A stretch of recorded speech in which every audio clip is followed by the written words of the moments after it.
وہ ساتھ ہی زیر لب انگریزی میں کہہ رہا تھا۔ جہان بس اپنی ڈھال نیم و آنکھوں سے اسے دیکھتا رہا۔ تم فکر مت کرو، میں تمہاری ہر ممکن مدد کروں گا۔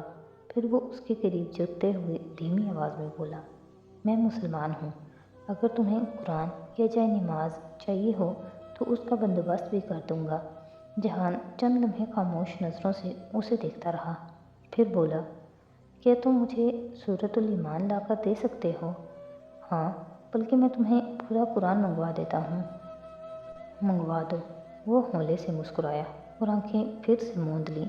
کیسا مسلمان تھا یہ ڈاکٹر، جسے یہ تک معلوم نہ تھا کہ قرآن میں الایمان نام کی کوئی صورت نہیں ہے۔ گدھا نہ ہو تو وہ جانتا تھا کہ یہ مجرموں، خصوصاً جاسوسی کے مجرموں کی تفتیش کا پرانا طریقہ تھا۔ ایک آفیسر آپ پہ بے حد سختی اور ٹارچر کرتا ہے، جبکہ دوسرا آپ کی طرفداری کرتا ہے، خود کو آپ کا ہمدرد ثابت کرتا ہے، تاکہ ایسے حالات میں جب انسان کو اپنے قریب کوئی نظر نہ آئے، وہ خود کو مدد کے لیے آنے والا فرشتہ ثابت کرے اور اہم معلومات اگلوا لے۔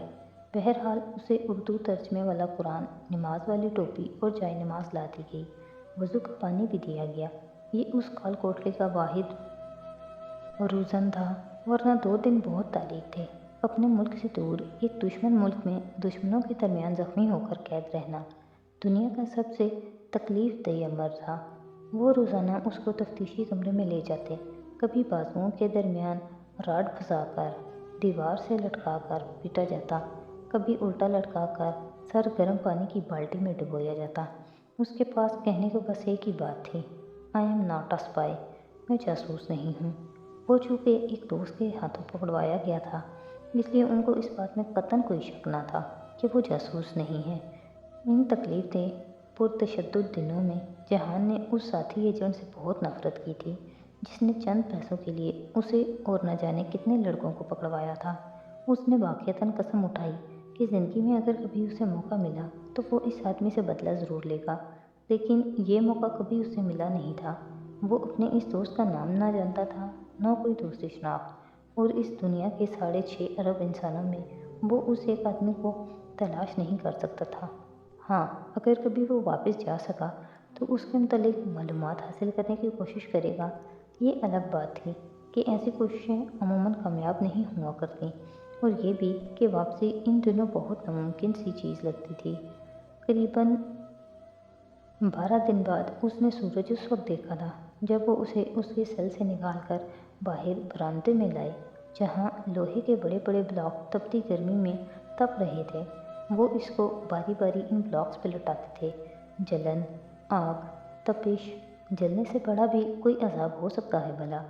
اس کی انا اور مردانگی کو گوارا نہ تھا کہ ان لوگوں کے سامنے اس کے لبوں سے اف تک نکلے، مگر بعض اوقات کراہنے اور درد سے بلبلانے سے وہ خود کو روک نہیں پاتا تھا۔ تب اسے بہت گہز، بہت بے بسی محسوس ہوتی تھی۔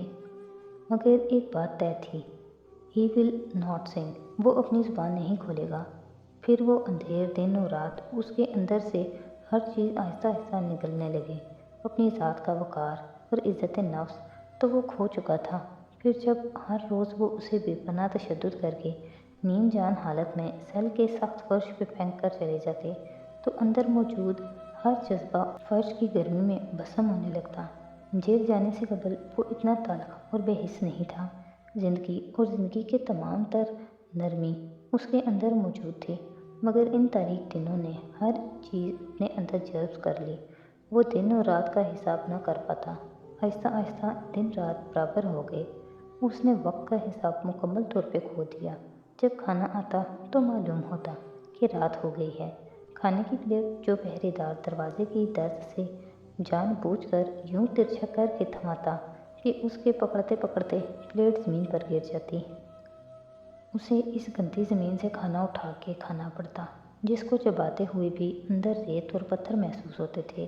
جب کبھی پاکستان اور انڈیا کا میچ لگا ہوتا تو پہرے دار کمنٹری سنتے ہوئے زور زور سے پاکستان اور محمد علی جناح اور مسلمانوں کو ایسی ایسی گالیاں دیتے، ایسے ایسے الفاظ سے نوازتے کہ ان کا خون کھول اٹھتا، مگر وہ اپنی جگہ سے 1 انچ نہیں ہلتا۔